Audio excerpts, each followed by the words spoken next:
Assalamualaikum. InsyaAllah hari ini tazkirah berdasarkan surah Al-Anfal ayat 29.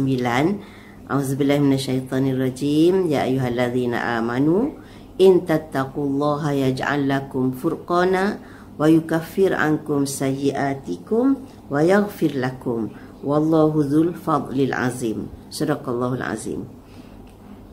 Kita berpuasa dituntut oleh Allah Subhanahu wa taala, tujuannya supaya kita menjadi orang yang bertakwa, la'allakum tattaqun.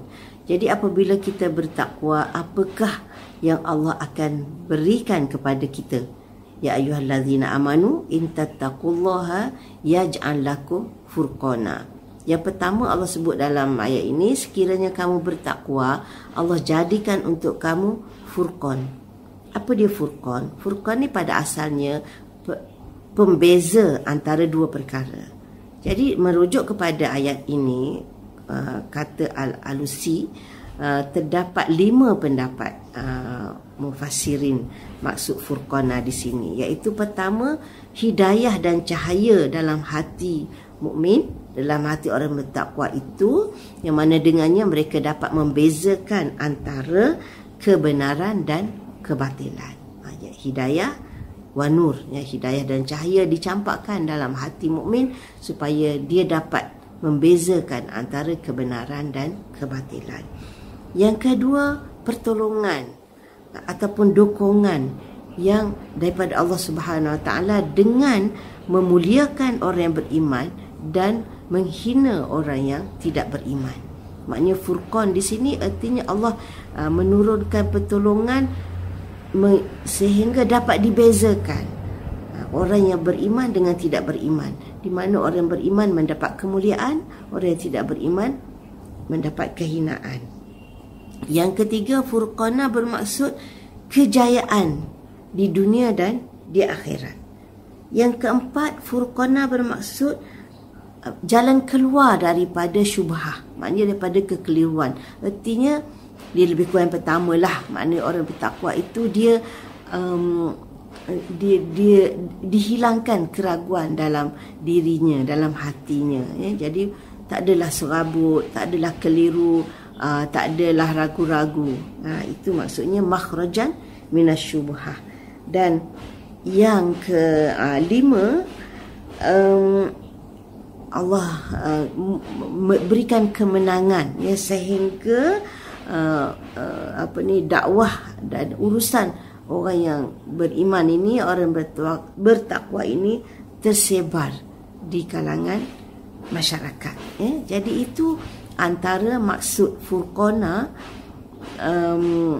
dalam ayat ini menurut beberapa ahli tafsir. Jadi dia merujuk kepada membezakan, ya, perbezaan antara dua perkara. Jadi balasan pertama, bila ada takwa, maka Allah berikan perbezaannya. Sebenarnya ini sangat penting, ya, kalau Allah berikan hidayah dalam hati kita sehingga kita dapat membezakan perkara yang benar dan perkara yang salah. Sangat-sangat kita perlukan.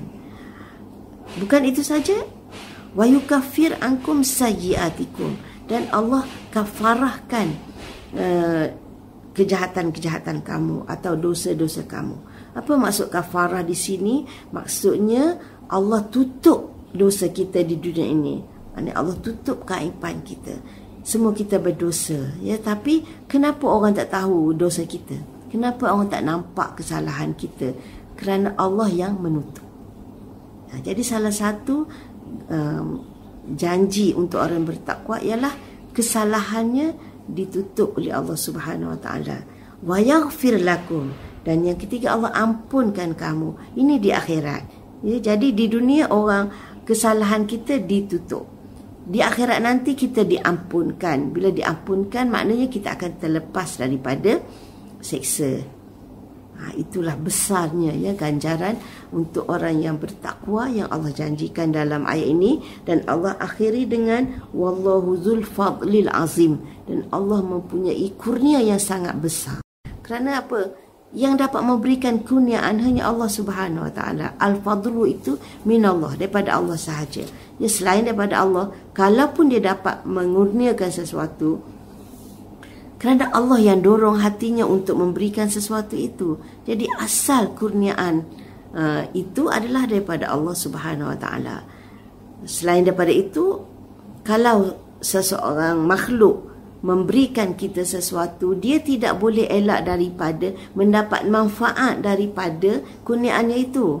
Kalau kita buat baik kepada seseorang, ada manfaat kembali pada diri kita. Antaranya orang puji kita, orang sayang kita, ataupun orang beri balasan harta kepada kita. Betul tak? Jadi maknanya yang memberi, sumber asal pemberian itu hanya Allah Subhanahu Wa Taala, dan hanya Allah sahaja memberi tanpa meminta balasan dan tanpa memerlukan balasan, ataupun tanpa mengharapkan balik kebaikan kembali kepadanya, sebab dia sudah maha sempurna. Jadi itulah Allah sebut wallahu zul fadlil azim. Jadi sama-samalah kita berusaha untuk meraih sifat takwa dalam diri kita, khususnya ketika kita menjalani ibadah puasa ini. InsyaAllah, mudah-mudahan Allah sentiasa berikan kita bimbingan dan petunjuk untuk berada di atas jalannya yang lurus. Wassalamualaikum warahmatullahi wabarakatuh.